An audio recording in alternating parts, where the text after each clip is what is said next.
रखना भी जैसे आग पर चलने जैसा हो गया था। हवा नहीं थी, बस एक खामोशी जो गरीबों के घरों में पसीने की बूंद से भरी हुई थी। गांव के उत्तर छोर पर एक पुरानी झोपड़ी थी, मिट्टी की दीवारें, टूटे छप्पर के नीचे बैठा एक आदमी अपने बेटे की पीठ पर हाथ फेर रहा था। वह आदमी था हरिराम, गांव का सबसे ईमानदार, सबसे मेहनती, लेकिन सबसे गरीब इंसान। ये सूरज हर रोज जैसे मेरी ईमानदारी को और भूल देता है, लेकिन क्या करूं? माँ के संस्कार यही थे, जो भी मिले मेहनत से मिले, सच्चाई से मिले। कभी पानी का बोतल लेकर उसकी पत्नी आती है। थोड़ा पानी पी लो, आपका चेहरा तो लाल पड़ गया है। इतनी गर्मी में भी काम कर रहे हो। खेतों में केतारी तो बो दिया है मेरा, पर पानी नहीं मिलेगा तो वह मुरझा जाएगा। आसपास की सभी नहरें, कुएं, तालाब सूख गए हैं। अब खेतों में पानी कहाँ से दूं? कुछ समझ में नहीं आ रहा है। आप क्यों नहीं बगल के खेत में कुआं खोद लेते हो? अभी तो अप्रैल का महीना ही चल रहा है। मई जून में तो गांव की बचे खुचे नहरें भी सूख जाएंगे। तब क्या करोगे? उससे पहले ही कुआं की खुदाई कर लो। तुम सही कह रही हो मीना, मैं कल से ही कुआं की खुदाई में लग जाता हूँ। उसी गांव में हरिराम का छोटा भाई रहता था, जो दूसरों से बेईमानी करके अपना महल जैसा घर खड़ा कर रखा था। जितना वह बेईमान था, उतना ही दिल का वह कठोर भी था।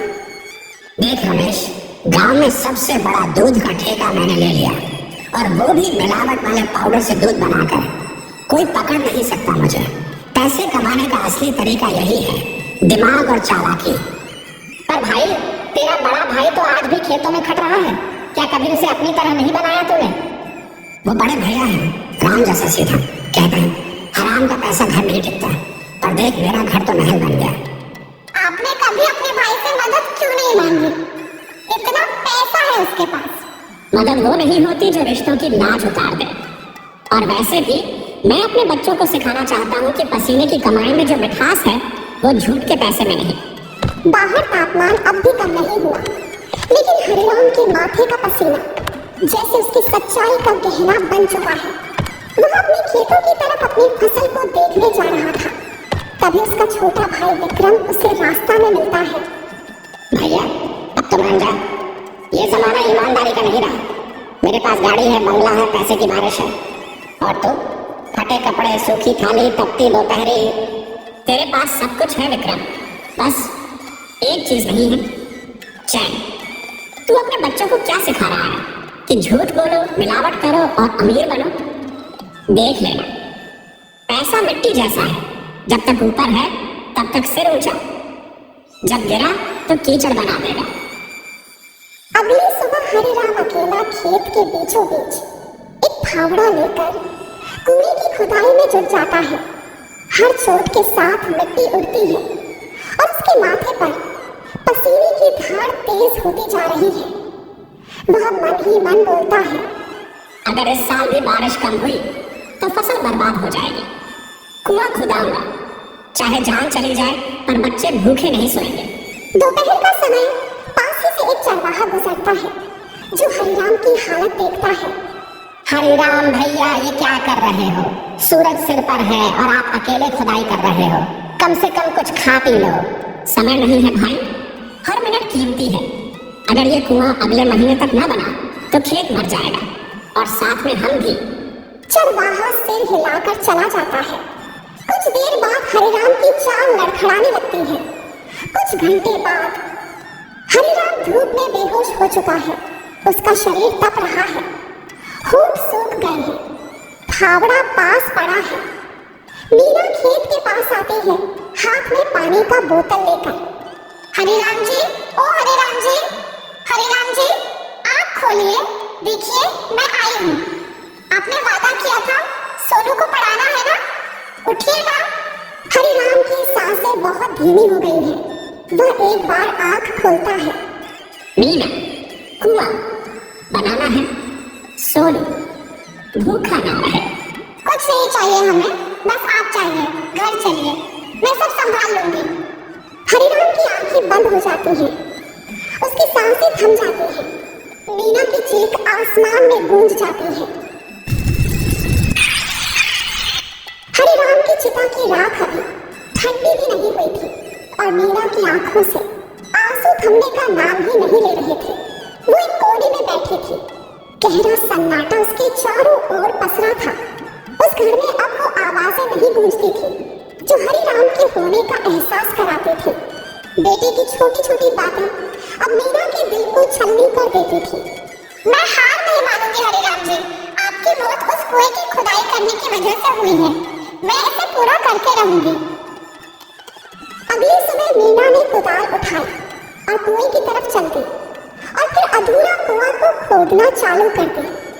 कई दिनों के बाद उनकी मेहनत रंग लाई और आखिरकार उसे कुएं से पानी आ गई। ये देखकर गांव वाले दंग रह गए। अब हरिराम का भाई विक्रम उस कुआं को देखकर लालच भर आई।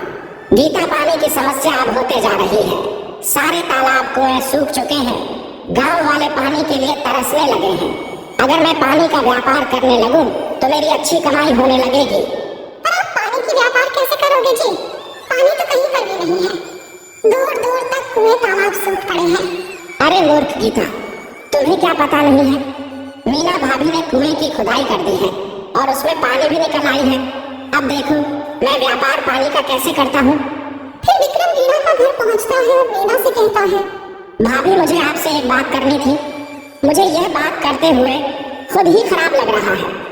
वे कुआं वाली जो खेत है वह खेत बाबूजी ने मेरे नाम पर करके गए थे।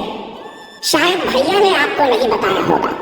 विक्रम जी, अगर वह जमीन आपकी थी तो बंटवारे में आपने वह जमीन क्यों नहीं लिया? और भैया ने तो इस जमीन के बारे में मुझे कुछ बताया भी नहीं। मुझे भरोसा नहीं है कि वह जमीन आपका है। देखिए मीना भाभी, भैया की गरीबी की स्थिति को देखकर मैंने वह जमीन भैया को रखने को दिया था, पर अब वह जमीन मुझे लेना पड़ेगा। अगर आपको भरोसा नहीं है तो मैं कागज अपने साथ लेकर आया हूँ, देख लीजिए। मैं तो इतना पढ़ी लिखी नहीं हूँ, पर मैं यह कागज आज रख लेती हूँ और कल सुबह ही मैं मुखिया जी के पास जाऊंगी और इस कागज को दिखाऊंगी। ठीक है मीना भाभी, जैसी आपकी इच्छा। ऐसा कहकर विक्रम वहाँ से चला जाता है और अगली सुबह होते ही मीना कागज को लेकर मुखिया जी के पास जाती है। और वह इस बात से बिल्कुल अनजान थी कि मुखिया जी भी विक्रम से पैसा लिए हुए थे। मुखिया जी, यह कागज देखकर बताइए कि इस कागज पर क्या लिखा है? मीना, इस कागज पर यह लिखा है कि जिस खेत में तुमने कुएं की खुदाई की है वह खेत विक्रम का है। फिर मीना बड़ी उदास मन से वह कागज लेकर घर आ जाती है और आंखों में आंसू भरे अपनी मेहनत वाले कुएं विक्रम के हवाले कर देती है। और उधर विक्रम खुशी खुशी वह पेपर लेकर घर आ जाता है। अब देखो गीता, मैं पानी का व्यापार कैसे करता हूँ। गांव वाले बूंद बूंद पानी के लिए तरस रहे हैं। मेरे जैसे को कहते हैं दिमाग वाला।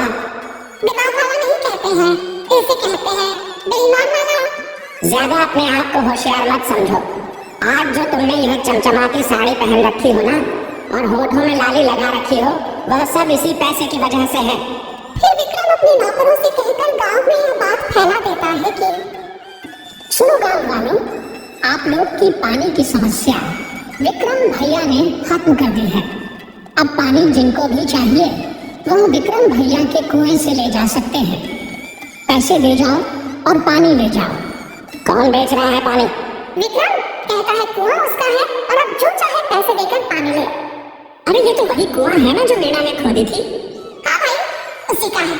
उस बेचारी ने तो महीने भर तक अकेले खटखट करके गड्ढा खोदा था। जब उसका पति मरा था तब मीना ने हिम्मत नहीं हारी, खुद मिट्टी ढोई, खुद पत्थर हटाए और तब जाकर पानी निकला। अब ये विक्रम कैसे मालिक बन गया? जब ये बात मीना के कानों तक पहुंची तो मीना को यह सोचकर तकलीफ हो रही थी कि उसने जिस कुएं को खून पसीने से सींचा था अब कोई और उसे दौलत कमाने का जरिया बना रहा। पानी ले जाओ भाई, 10 रुपए में 30 लीटर पानी ले जाओ। पैसे दो, पानी लो, वरना प्यासे रहो। गांव वालों के पास कोई चारा नहीं था। खेत सूख रहे थे, मवेशी प्यासी निगाहों से देख रहे थे और लोगों की मजबूरी विक्रम की जेब भर रही थी। इसी बीच एक दिन गांव में एक बूढ़े थके हुए साधु बाबा आए। उनके गले में माला, कमर में झोला और पांव में फटे हुए चप्पलें थी। माथे पर भस्म और आंखों में तेज था, पर चेहरा पसीने और थकावट से ढका हुआ बाबा सीधे विक्रम के कुएं के पास पहुंचे। बेटा, बड़ी प्यास लगी है, एक लोटा पानी दे दो, भगवान भला करेगा। बाबा, भगवान भला तभी करेगा जब उसके पास पैसे होंगे। यहाँ पानी मुफ्त नहीं मिलता, 10 रुपए दो, पानी लो। मेरे पास कुछ नहीं है बेटा, बस एक लोटा पानी चाहिए। तो जा बाबा, बिना पैसे के पानी नहीं मिलेगा, यहाँ दया धर्म नहीं चलता। बाबा का चेहरा उतर गया। वो चुपचाप वहां से चले गए। फिर वो अगले घर पहुंचे। बहन, एक लोटा पानी दे दो, बड़ी प्यास लगी है। माफ करना बाबा, अब तो हम खुद खरीद कर पीते हैं, तुम्हें कैसे दें? बाबा और आगे बढ़े। तीसरे घर गए, वहां भी वही जवाब मिला, पैसे दो, पानी लो। थके हुए पांव और टूटी हुई उम्मीदों के साथ बाबा अब गांव के सबसे गरीब घर की ओर बढ़े। वो था मीणा का घर। उसके पास कुछ भी नहीं था, लेकिन दिल सोने जैसा था। मीणा अपनी झोपड़ी में सूखी रोटी सेक रही थी। बाबा उसके पास पहुंचे। बेटी, एक लोटा पानी मिलेगा क्या? बहुत प्यासा हूँ। मीणा ने बिना एक शब्द बोले अपनी टूटी बाल्टी उठाई और घर के कोने में रखे घड़े से आखिरी पानी लाकर बाबा के सामने रख दिया। बाबा, ये लीजिए, हमारे पास बहुत नहीं है, लेकिन जो है वो आपका है। बाबा ने कांपते हाथों से पानी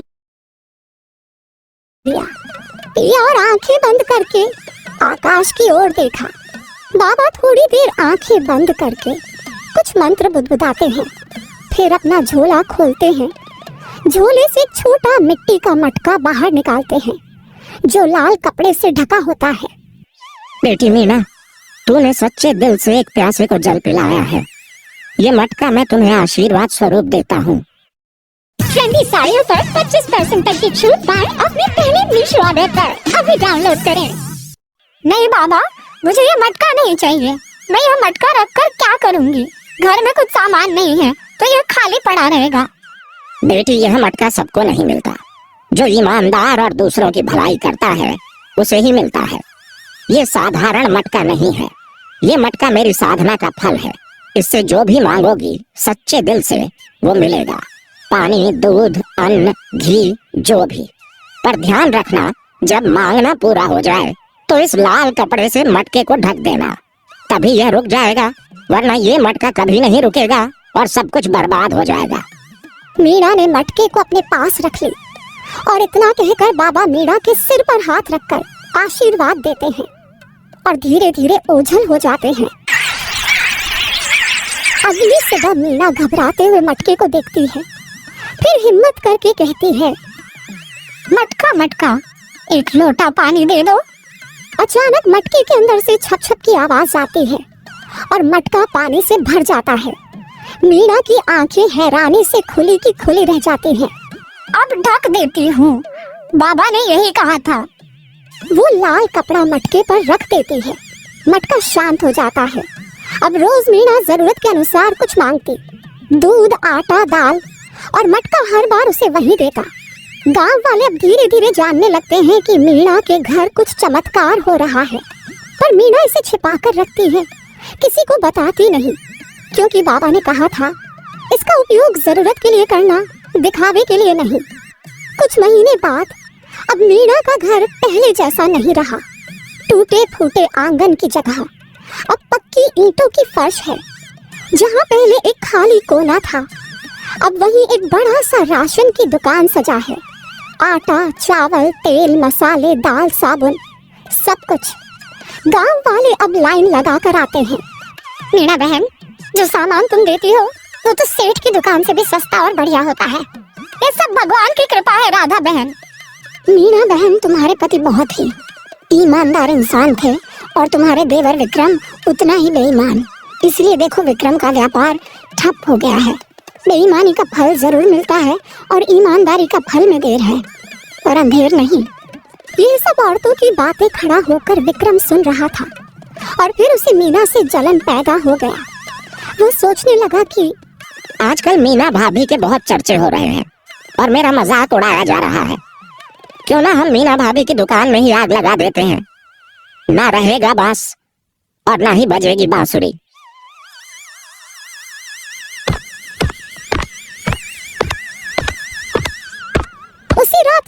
मीणा की दुकान में आग लगा देता है और घर में चुपचाप जाकर सो जाता है। सुबह होते ही गांव में पूरा हाहाकार मच जाता है कि मीणा की दुकान में आग लग गई है और सब कुछ जलकर भस्म हो गया है। जब मीणा को इस बात की खबर मिली तो मीणा बहुत ही उदास हो गई। तभी उस मटके के पास बैठ कर गई और आंखों से आंसू बहने लगे। मीणा की आंखों में आंसू देख मटके को बर्दाश्त नहीं हुआ। तभी उस मटके से आवाज आता है, क्यों रो रही हो? मैं हूं ना, हिम्मत मत हारो। जो तुम्हें चाहिए वो फिर से मुझसे मांग सकती हो और आगे अपना रास्ता बना सकती हो। जो जैसा करता है उसको उसका फल जरूर मिलता है। ये सुनते ही मीणा को एक उम्मीद की किरण नजर आई और फिर से वह अपने राशन के व्यापार को चालू की। मीणा की तुरंत दुकान खोलने की बात विक्रम को अंदर से झकझोर कर रख दिया।